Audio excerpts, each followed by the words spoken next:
to 45 to even $50 billion a year with Mexico. We have a trade imbalance of those kind of numbers. Plus, we give them billions of dollars. We give Mexico billions of dollars. And all of that. Then you say to yourself, well, the wall is peanuts compared to the numbers we're talking about. So, of course, they're going to pay for it. But you have to have the right messenger. It's like Kerry was the wrong messenger with the Iran deal. The Iran deal is catastrophic. The level of stupidity. The first thing we should have said is, you got to give us back our prisoners. You give them back. Just give them back. We don't want to talk. Give them back. You give them back. According to what they said, this is hard to believe, they never once have asked for our prisoners back. So we gave them $150 billion. We gave them, in some cases, self-inspection. In other cases, 24 days, but the 24-day doesn't start for a long period. It's got a whole process, like a legal process, right? From MIT, stand up. But he never heard of my uncle. He's a professor at MIT, a great... And he tends to agree with me on global warming, I think. So that's good, because MIT is a good place. But we make these deals, they're so bad. And if we had the right messenger, we would have said, listen, you have to give us back our prisoners. First day, not at the end, where we just keep saying, okay, we'll take it. Okay, we'll take it. Stupid. You have to give us back. First day, 3 years ago. Did you ever see a negotiation take so long, by the way? I mean, somebody said to me, one of the big magazines said, how long should it take? And I said, 2 days, maybe a week. Okay? This is like, we're not sending a rocket up to the moon. Anyway, so it goes back and forth, and you would have said, got to give us back our prisoners. You got 4 people, and it used to be 3, now it's 4. And they would have said no. And I would have said, it's okay. Guess what? Bye-bye. You leave the room, you double up the sanctions, maybe triple up the sanctions. I guarantee you within 24 hours they're calling, and you got your prisoners. You got your prisoners. You got your prisoners. The same, well, I did write The Art of the Deal in all fairness, and I have built a great, great company and all that stuff. But you know what? It's simple. They never even asked for the prisoners. And same thing with Mexico. You say, got to pay for the wall. Got to pay for the wall. They're going to pay for the wall. But the politicians that are up on stage, can you imagine? He's asking Mexico to pay for the wall. I'm saying, like, what's wrong with that? Hey, I've been saying bomb the oil for how many years? You've been listening to me, right? But I've been saying different. I'm saying bomb the oil and keep it. I'm saying take the oil. No. And give some of the enormous profits from that oil. When we left Iraq, we shouldn't have been in there first place. I always said, don't go in. You're going to destabilize the Middle East. You take a look. Anytime. 2004, 2003, Trump, don't go in. A group came to see me from the White House because I do get a lot of publicity for whatever reason. I don't even know what it is myself, if you want to know the truth. But I said, don't go in because you're going to destabilize the Middle East. So they said, weapons of mass destruction. It turned out there were no weapons of mass destruction. So that was a disaster. But once we were there, and you had these 2 powers, Iran and Iraq, and they were the same. And they'd fight. They go 10 feet back, forth, they'd rest. 10 feet, forever, right? They fight. That's all they do is fight. They keep fighting. But we decapitated one of the 2. And so the other now is taking over. They're going to take over among the largest oil reserves in the world. People don't realize Iraq has among the largest oil reserves, second, according to many, but among the largest oil reserves of the world. And we had nothing. We left. And we had a president, we shouldn't have been there, but then we had a president that didn't know how to leave.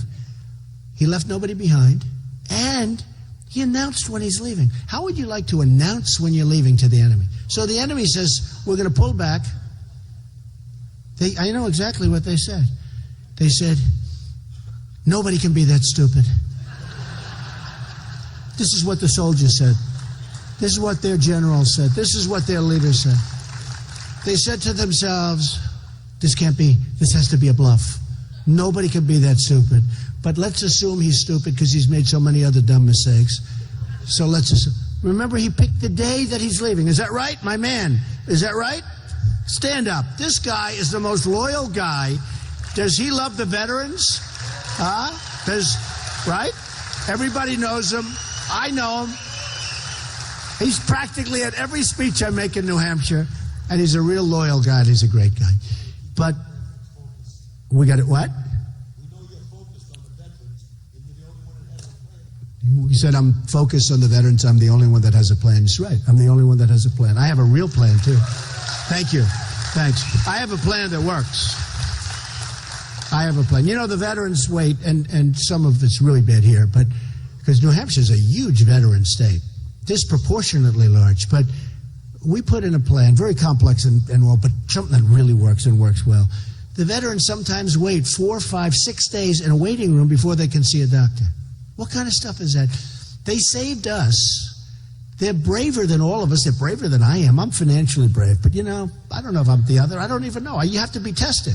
These guys, these are fantastic people. And the Wounded Warriors, I think they're the bravest people. I've never seen anything like it. Their spirit, their life, they're incredible.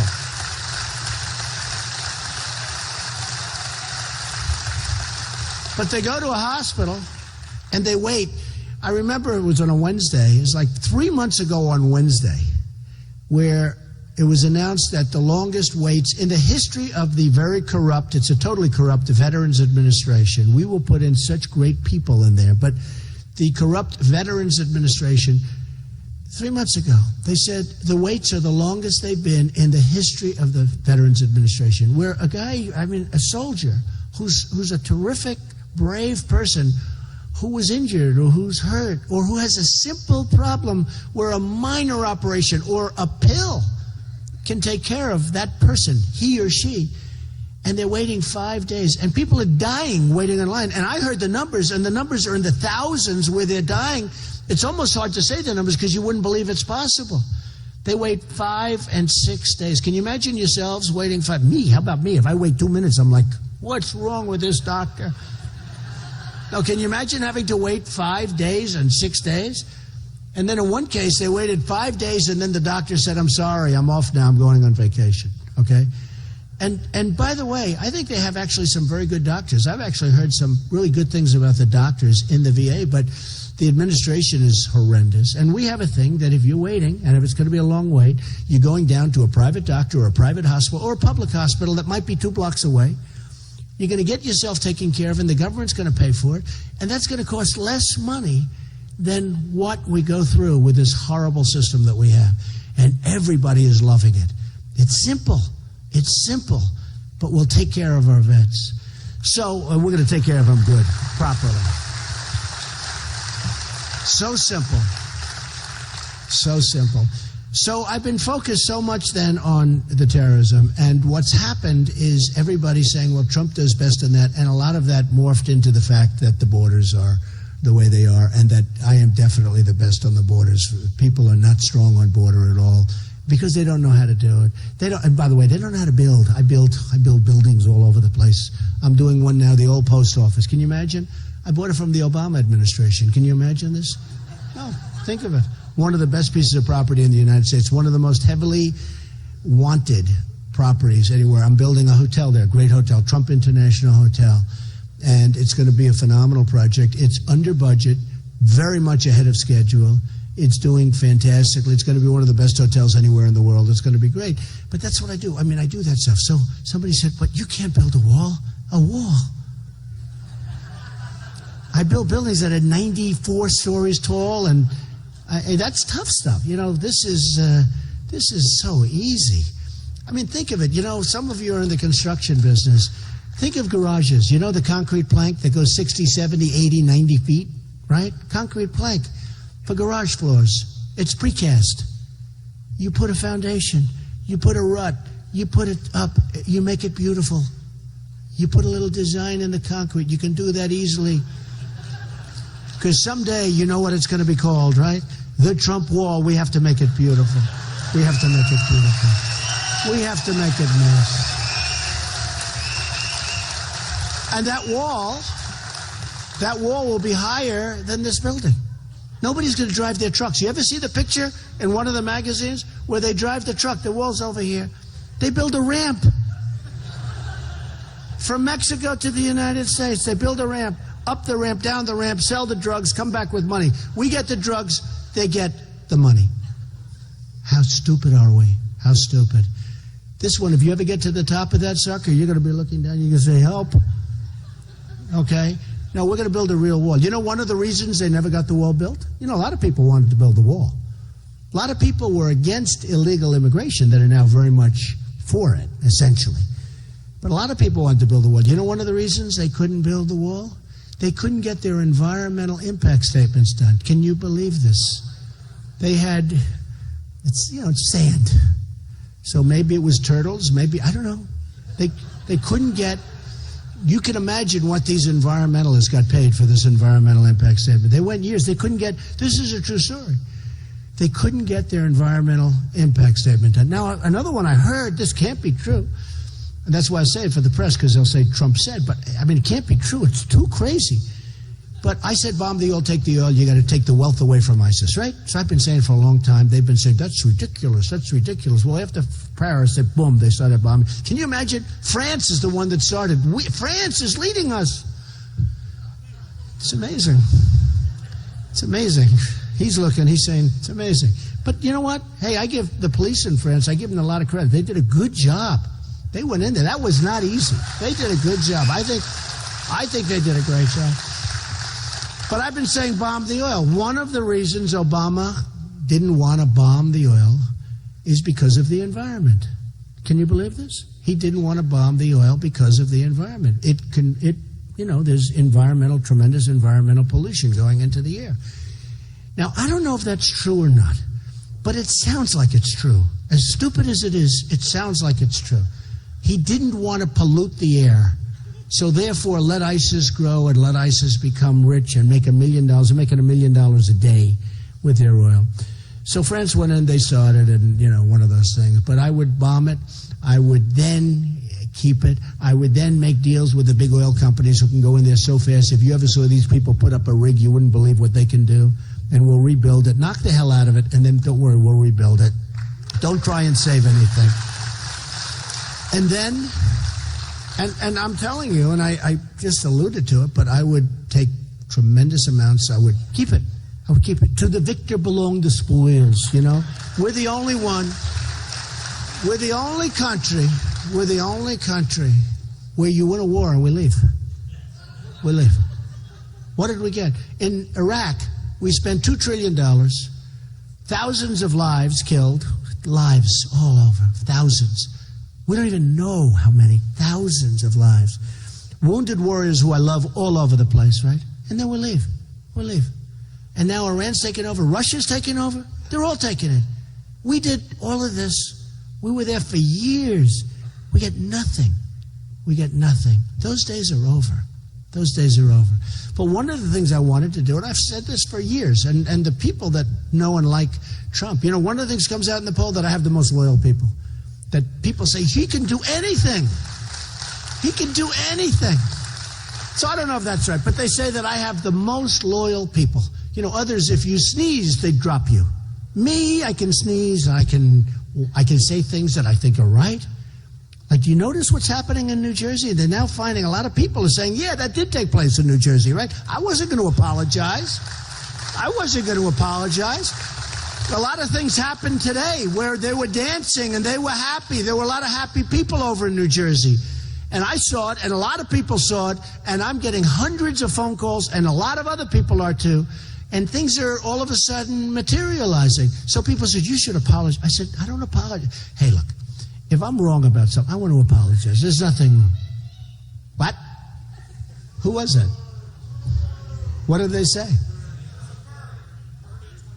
Oh, Bernie. Oh, Bernie's finished, man. Oh, Bernie.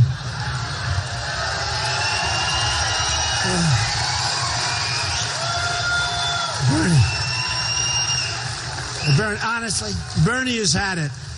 Bernie's had it. He's got his hernia operation, which is good that he got it out of the way. Bernie's had it. Bernie gave it up. I'll tell you what. So we get by far the biggest crowds. Bernie gave it up when, during the debate, he gave up the emails. He said, I think you should stop.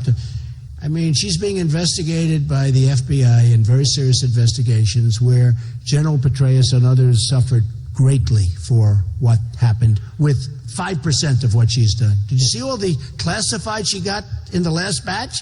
They're all over the place. These other guys, for peanuts, they got 2 years probation, they go to jail.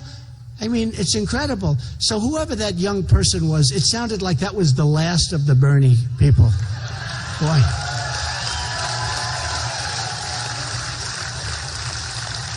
I said, when Bernie did that whole thing with the email, like, oh, that's fine. I said, that's a great soundbite for 10 seconds. And that's the end of his campaign. I was right. He's, by the way, not getting the crowds anymore. It's over for Bernie. So anyway, we are going to do things that are going to be, you're going to be so proud. You're going to be so happy. You're going to be so happy. We're going to run it smart. We're going to be the smart people instead of the dumb people. We're going to be tough, but we're going to be heart. We're going to have great heart. And we're going to do things for people that can't help themselves. As Republicans, we want to help. Sometimes they say, well, you can't do that. The people that can't get medical, they can't. What are we going to do? Let them die in the streets? We're not going to let that happen. So we're going to be the smart people. We're going to be the compassionate people. But we're going to bring all our jobs back. We're going to make this place so great. And I honestly believe we're going to make it greater than ever before. We can do it because the people are so amazing. The people are so amazing. So I've been very focused on security, and I've been really focused on it, and I've really been thinking a lot about it, and we're going to have great security, and we're going to do things that people never thought were possible. And you're going to be proud of me, and I'm going to be proud of you, and we're going to all get up and vote. The last time, people let us down. Should have happened. Something should have happened. A lot of people didn't vote. I mean, in all fairness. Now, there was not a lot of spirit for Mitt. In all fairness, a lot of people, if the people got up and voted, that election would have been a whole different story. People that should have voted for the Republicans. So instead, we got 4 more terrible years with Obama. We can't let that happen. I backed McCain, he lost. I backed Mitt Romney, he lost. This time I said, now I'm going to do it myself, right? I'm doing it myself. No, I'm doing it myself. So what I want to do tonight, and, well, I don't look forward to that drive down that hill with the ice. So let's just stay here all night. Let's wait till What I want to do is let's take a few questions, and we'll do a little question and answer period, which is a little different. Okay? Come on. Do you have a mic out there, folks? Okay, here he is. Go ahead. Right over here is perfect. Sure, go ahead. Good-looking guy. My name is Daniel Ward. I'm a civil engineer. Hi, Daniel. Live in Bridgewater. Hold that mic a little higher so it doesn't bend down. It's like he's bending down to pick up a piece of paper. No, what I want to ask you is about your patriotism. Right. One of the things I keep saying to myself is you don't really need this. That's true. You don't need to be the next president of the United States. And being a president used to be a position of a lot of prestige and honor, and it just doesn't seem like it's that anymore. It's tough. And one of the things I respect about you is I feel that you genuinely care about this country, and you have a deep-seated love for America. You're a patriot, and if we were being invaded and I had to jump in a foxhole with an M16, I'd want you right there with me. I know we would. But I want to ask you. I want to ask you the source of that. Was that something in your childhood? What makes you just love this country in the way that you do? Well, thank you very much. Boy, I picked a good guy for that first question. Huh? I knew I liked him. Very good. Great way. Thank you. I love the country. I've seen what it can do. I didn't serve. I haven't served. And frankly, I had deferments because of college, like a lot of people did.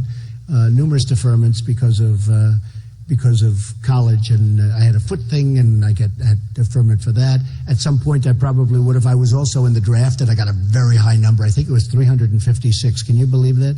During the middle of the Vietnam War, I had a very, very high draft number, almost at the end. In fact, I got in about 4 numbers late, and they kept going, numbers. I said, I guarantee my number must have been one of those early numbers. But it turned out that was one of, look, that was a rough war. And there's another war. What do we get out of it? We got to get things out of it. When we use our military, a lot of people say, like Jeb and Hillary, they said Trump's tone, his tone. We need tough tone. We have to have tough tone. They're cutting off our heads. They're chopping our people's heads off. If they're a Christian, their heads are coming off in the Middle East. We need a tough tone. So what happened is I always felt a little guilty. And I was always, like other people, frankly, that didn't serve, because I have people that did serve, and I have friends that served, and they're very proud of it. Some are no longer with us because of the fact that they served. They're very brave in many ways. But I've done a lot of things. I built, as a lot of the folks know, the Vietnam Memorial in New York with a group of folks that were fantastic. I contributed a lot of money. It's in a way, it's a way of making up. It was very expensive, very good. It's downtown Manhattan. People love it. And the funny thing, I built a lot of things and people forget. But the Vietnam Memorial to this day, if I'm walking down the street, which is getting to be less and less, it's getting to be a little tough. But I would tell you, the people, the military, so often they come up to me, Mr. Trump, thank you for building the Vietnam Memorial. That was many years ago. That was in the 1990s. Thank you so much for building the Vietnam Memorial. They still thank me for it. They remember it. The people remember. The military, they have unbelievable heart. Another thing that happened, I think it was 1996, I got a call from Rudy Giuliani, and I got a call from a few other people. The Veterans Parade, the Memorial Day Parade, which was our big parade, they moved it to Riverside Drive. Riverside Drive has no people. They took it off Fifth Avenue, and they took it off Broadway. And they moved it to an area, and they had like 300 people show up for the Memorial Day Parade, which was a big, military parade. And people said to me, that's disgusting. And it was covered so big that there were no people. The soldiers would walk down, and in many cases they became very elderly, and they'd be walking down there with nobody to cheer, nobody to anything. And a group of people came to see me, and they said, we have to make it up. We can't let that happen. And the following year, we had one of the biggest parades in the history of New York, down Fifth Avenue, down Broadway. We had one of the biggest parades. You can look this up. One of the biggest parades, over 1 million people, one of the biggest parades in the history of New York. So, which was one of my proudest days. To be honest, that was one of my proudest days, because you had to see, the first year was so horrible to see it. And boy, did the news play that up. Nobody cares. Nobody cared. And we all cared, but we had to do something about it. So it cost a lot of money, but we pulled off something, and I pulled off something in that case that was something I'm very proud of, really proud of. So I love the country. I want to see great things for the country, and we will see great things for the country. Okay? Okay, question? Who's got another mic? Do you have a mic over here? Go ahead.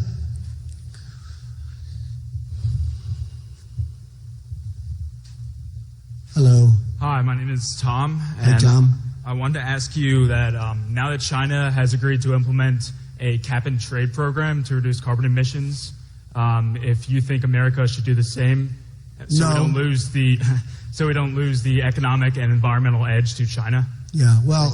Yeah. Okay. Let's talk about that, Tom. The young guys, the young, good-looking guy back there, and it's fine. It's good. There's nothing like idealism. China's not going to abide by it, okay? China's buying coal. We're not allowed to burn coal anymore, essentially. All our furnaces are being dried up, and China's taking our coal. They're burning it. And, when you're talking about the planet and you're talking about the universe, the difference between China and the U.S. is like walking over to this chair. So they're spewing fumes into the atmosphere, and we're not. They're doing their factories at much lower pricing. I mean, much lower. We have so many restrictions, rules, regulations that you can't even breathe. And we're making it impossible. China will not obey by what they sign. They're not going to sign anything meaningful. And frankly, a lot of people question global warming, and we have a lot of discussion about that. But China will not abide by those rules. Now, one of the things that they're signing, and one of the things that they're insisting on, is the United States has to act immediately, and they don't have to act for many years. Immediately, that's like one of the deals we make. That's like one of the deals we make. They don't have to do it now. They can do it in many years. We have to do it immediately. That's like Japan. If Japan gets attacked, we have to immediately come to its defense. We have no choice. We have to come to its defense. But if we get attacked, Japan does not have to do anything for us. These are the deals we have, folks. I mean, it's crazy. What? What was that? These people, stand up. Stand up. What did you say? Go ahead. Speak up. Oh, there we are. Thank you. We bombed Japan. We forced them into. No, I understand. Well, they weren't exactly nice to us. They did do Pearl Harbor. Military. Excuse me. Who did it first? Who did it first? Didn't we have a thing called Pearl Harbor? Huh? You're right. You know what? You know what? We bombed the hell out of them because they came at us first. And they did a number on us on that Sunday morning that was the greatest sneak attack of all time. The only thing worse, frankly, was what they did, what was done, as you know, and by you know who, to the World Trade Center. Because that was an attack on civilians. At least Japan, it was a total rotten sneak attack, but at least they were going against the military. We had people knocking out buildings where innocent civilians were having dinner and where they were in an office. That was the worst attack of all time, the World Trade Center. But, I mean, and I appreciate you being a idealistic young man, but Japan attacked us. Japan would have never stopped, except we were tougher and stronger and meaner and smarter than them. And we knocked the hell out of them.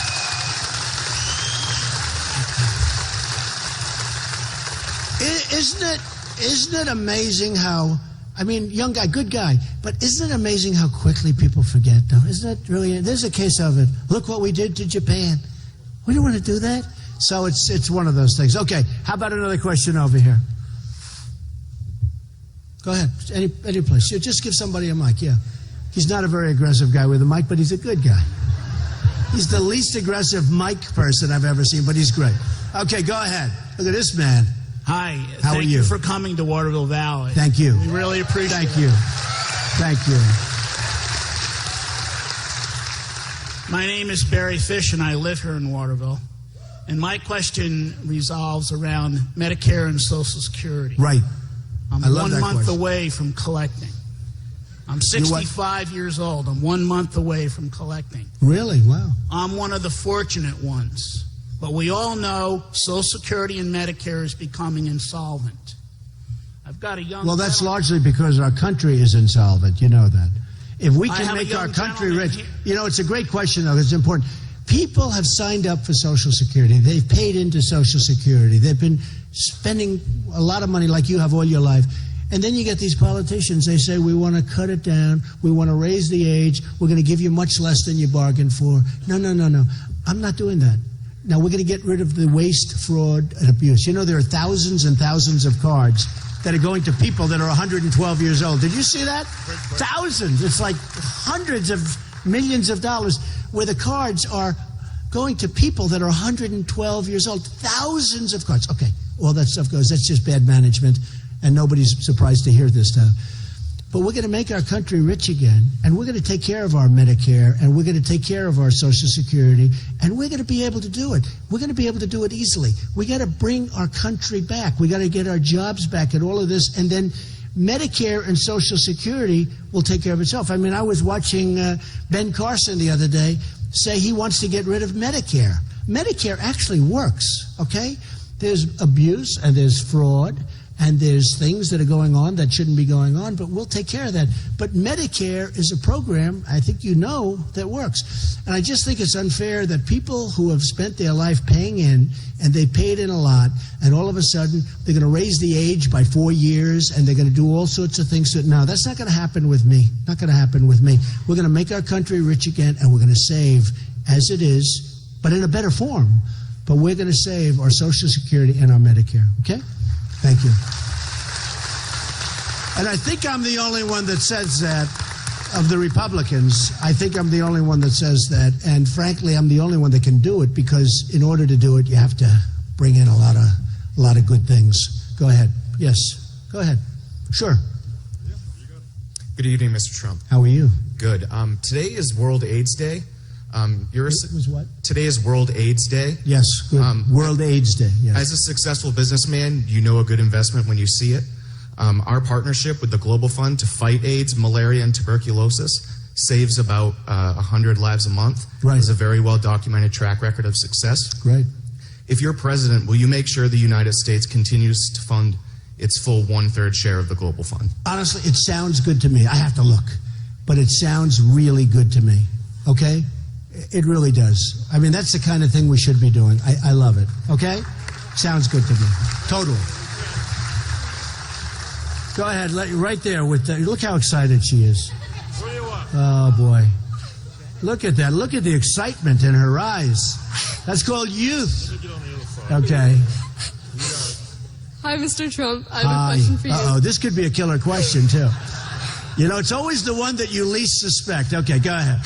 I'm going to college in a couple of months. How will you make college affordable for the middle class? Okay, good. By the way,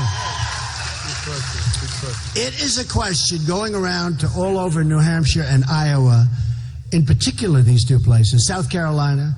It is a question that I get probably more than any other question. I get a second question, too, because kids are borrowing up to the hilt. They're working hard. They're going to nice colleges. They're doing well. They're good students. They get out. They can't get a job. So the best thing I can do is I'm going to make sure when you get out, you're going to get jobs. That's the most important thing. But the other thing, look how she's so happy. Stand up again. I love her, the enthusiasm. Isn't that beautiful? Look at her. I think I could give her a really horrible answer and she'd love it, you know? But we're going to make it because, you know, one of the only programs that the United States makes a lot of money on is college loans, right? They make a lot of money. And one of the things I want to look into, because in all due respect, these colleges, they're going through the roof. How come they're going up so much? Why are they going up, right? Look, stand up, sir. This guy's smart, and your wife looks even smarter than you. Stand up. Who's the smart one? She's smarter than you, I'll bet, right?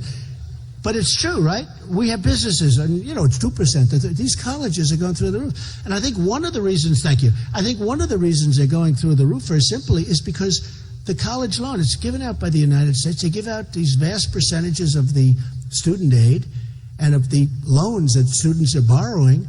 And these colleges they're just going up too fast. There's something going on. And you look at the kind of salaries paid to the heads of the colleges, it's like they're running a business, a real business, a big business, and we have to stop that from happening. And with that being said, we have to do something with the interest rates because the kids can't afford it. They can't afford it. You have kids going to colleges, they can't afford it.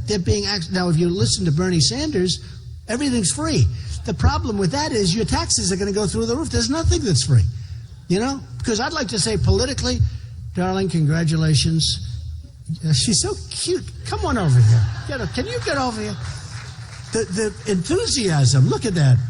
The enthusiasm. I actually was giving her bad news, and she said, thank you so much. It was great. But no, Bernie Sanders, you know, somebody's got to pay for it. And then Hillary's being dragged over to the left. She doesn't want to be, but she's being dragged over to the left. And what it's going to mean is your taxes are going to go through the roof. In my tax plan, I'm cutting taxes so low for the middle class. But, and I have to say this, young people like the two young ladies over there, they want to be able, when they get out, they want to be able to feel like, boom, I did it. I got that loan done. There's something to that. But we can't have a plan where, I mean, basically, look, he's a socialist, I guess. That's what you'd say. I say he's a communist. If you look at some of his stuff, nobody knows what the hell he is. I don't think he knows what he is, if you want to know the truth. But he has a plan. Everybody gets free everything. That will destroy the colleges. It'll destroy our incentives. It'll destroy our youth. But we have to do something with the cost of colleges. It's too high. It's gone up too fast. There's something going on there. And one of the reasons is the money is coming in. It's going to the students. The problem is the students are on the hook for it. And we're going to get those college costs down, and we're going to get those interest rates down, okay? And we're going to get you jobs. When you finish, you're going to have jobs. Because the biggest problem, they graduate and they don't have any jobs. Okay, we'll do one or two more. Go ahead. Go ahead. Go ahead. Thank you. First of all, love the hair, feathered and lethal. Love the hair. This is the best. Love the hair. I love this guy. Beautiful. Okay, thank you. It is mine. You know, so do I take abuse with this hair. Thank you very much. I like your hair. I'll trade you right now, believe me. That's an honor. Thank you. Thank you. So as successful as you are, to be successful, what do you suggest young adults, much like myself, should major in university? Okay, so I love that question. So I'm successful. What? Because I make speeches about success. I love the concept of doing that, and I do that. I give a lot of money to charity because they pay me a lot of money, and I give that money to charity. And I will tell you, you have to do something you love. You have to. And, well, he's going to run on the Trump campaign. I love that, but I appreciate it.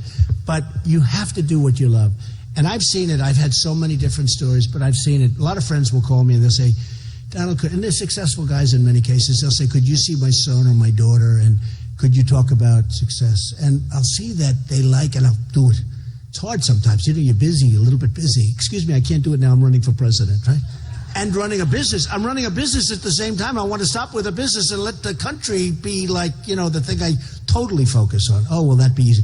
In many respects, it's going to be easier than running a business. But what you have to do is you have to get in two things. Never quit, never give up, and you have to do what you like. Now, if you can also find something that's good. For instance, there are some jobs that you may like, but they're not very profitable. It's going to be very hard for you to become rich with those jobs. But if you love it, that's okay.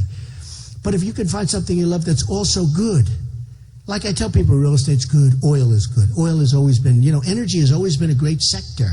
And I tell people, go into that. But some people want to be professors, they want to be teachers, which is more important than all of it.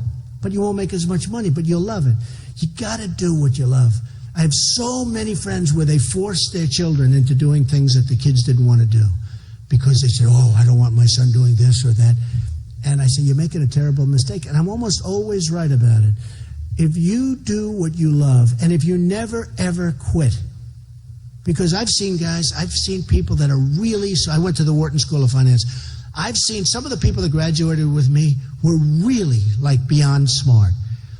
But they were missing that stick-to-itively, you know, that thing where you don't quit. And other guys went with me, and they were not as smart, but they were really driven, totally driven. They'd never leave. They'd never quit. They would never, ever quit. And they became tremendously successful. And the smarter people, and they were smarter, the smarter people weren't as successful, and in some cases weren't successful at all because they gave up and they quit. So do what you like and love your parents and all that stuff, but say, Mom, Dad, I love you, but this is what I love, this is what I want to do. But listen to them because they also know what they're doing, believe me. But never, ever quit. Go after it, okay? Such a beautiful question. Beautiful guy. Beautiful guy. So, well, should we end this or do a couple of more questions? More? All right, well, we'll do a couple of more then. Give that guy in the red hat. I see he's been up there so long, and he looks like my kind of vet, right? No, I'm actually not a vet. But okay, go ahead. My name's Dennis Wagner. I'm from Littleton, New Hampshire. I want to make a little bit of a statement and then a question. My concern is the civil decay we have in society today. Right. We can see it. It's very prevalent with this Planned Parenthood. And if you remember, think back, one of probably the biggest cases in the past 10, 20 years was Kermit Gosnell, the beheading of the fetuses in Philadelphia. Right. It's been a very big subject. So with that horror and that carnage in mind, and you can see how when a bill is enacted as the Roe versus Wade thing, all of these things tend to decay, and just devolve into this butchery that we see now. Right. Will you try to defund that and repeal Roe versus Wade? Yeah, well, the answer is yes, defund. The other, you need a lot of Supreme Court justices, but we're going to be looking at that also very, very carefully. But you need a lot of Supreme Court judges. But defund, yes, we're going to be doing that, okay? Okay. How about one of these young guys right over there? Go ahead. Good question, by the way. Very good question. So I'm kind of going to go off of the one that was one before the last, but what's one thing that that you can tell young kids or people my age and all the kids to come that the America that you're going to make great, how can we keep it great so that it's great for our kids and the kids like from that? Well, right. Very good question.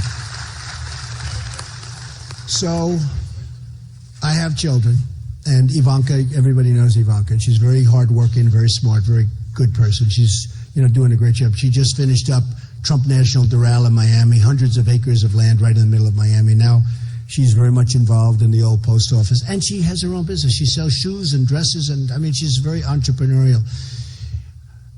People ask me, what do you do? You know, I'm getting credit, and I hope, you know, I knock on wood, because, you know, all of a sudden, somebody that was good, who knows what happens. You know, it's very fragile out there. It's very fragile. I've seen people doing really well, young children, and all of a sudden you find out they have a huge drinking problem or a huge drug problem. But one of the things that people ask me, and they ask me a lot, is what do you do about your children? How do you keep your children? You know, because my children all work hard and they love it and they do well at it. And they're asking me a lot and more about my children. And I say, you know, since they were little, since they could barely speak, I'd say no drugs, no alcohol, no cigarettes. No drugs, no alcohol, no cigarettes. And they're this big. They're this big. And I remember Ivanka looks, Dad, you're driving me crazy every time you say that. But I'd say it once a week, twice a week, 3 times. No drugs. She didn't even know what drugs were. She didn't know what alcohol was. Didn't barely know what it was. But before they even knew what these things were. And I would just drum it into them. And I see it as so important because I have friends that are very smart and they have brilliant kids. Go to Harvard. One of them I know went to MIT and he had a tremendous problem because he had a drinking problem. And the world is so tough and it's so competitive that you can't put yourself as a child or even as a parent, if you want that child to be successful, at a disadvantage of letting them drink or letting them take drugs, because it's not going to work. They're going to be at a tremendous disadvantage, and ultimately they may never recover. It's so hard to recover from drugs. They say it's even harder to recover from alcohol, which surprises me, actually. But maybe it's the social thing. You know, you're sitting down and everybody's drinking and they're all having a drink for dinner. Maybe that's tougher. But they say alcohol is actually in many ways tougher than stopping with the drugs. But I tell people what's really easy, like I never had a drink. I never had a glass of alcohol. And I in all fairness, I've watched people and I study people, and I had a great tutor on this. But I look and I see what it does to people when they lose control. And a lot of times they lose control. I had a friend who went to the Wharton School of Finance with me, a very smart guy. And I'll never forget when I was young, 18, 19 years old, he hated the taste of scotch. Hated it. He couldn't stand it. Oh, this stuff is terrible. But he tried to develop. He said, I want to develop because, you know, he became a massive alcoholic. He developed the taste all right. He became a massive alcoholic. I mean, and failed with everything. He lost his family, lost his home.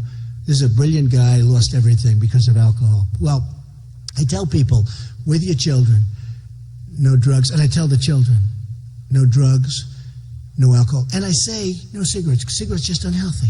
One thing I can tell you, because I don't smoke. I mean, I have some bad habits. But I don't smoke. You don't want to know what they are. Don't ask me. Somebody's going to get up. Please, that would be too many people back there with those cameras. But I say to people, if you don't drink, it's so easy not to want alcohol. If you don't smoke, I watch people smoke. It looks terrible to me. You know, it's dry. It's terrible. But I have friends, they gave up smoking, and they can't do it. And they look at somebody smoking. To them, it's like, oh, boy, I wish I could have that cigarette. You know, just that one more cigarette. Then it turns out to be a disaster. But if you don't drink and if you don't take drugs, your children, meaning your children, are going to have a tremendously enhanced chance of really being successful and having a good life and having a happy life. And one other thing, I'll say this is a little interesting for some people, I hope. I have found, I deal with the richest people in the world. Carl Icahn is supporting me. Carl Icahn's one of the great businessmen of the world, and I'll put him in charge of China. I'll say, Carl, do me a favor, take a look at the trade pacts of China. He'll come back, no way, meaning no way will they get away with it, okay? Believe me, we have the greatest business people in the world, but we don't use them. We use political hacks. It's true, we use guys that give donations. We use donors. They give donations and we get them into government.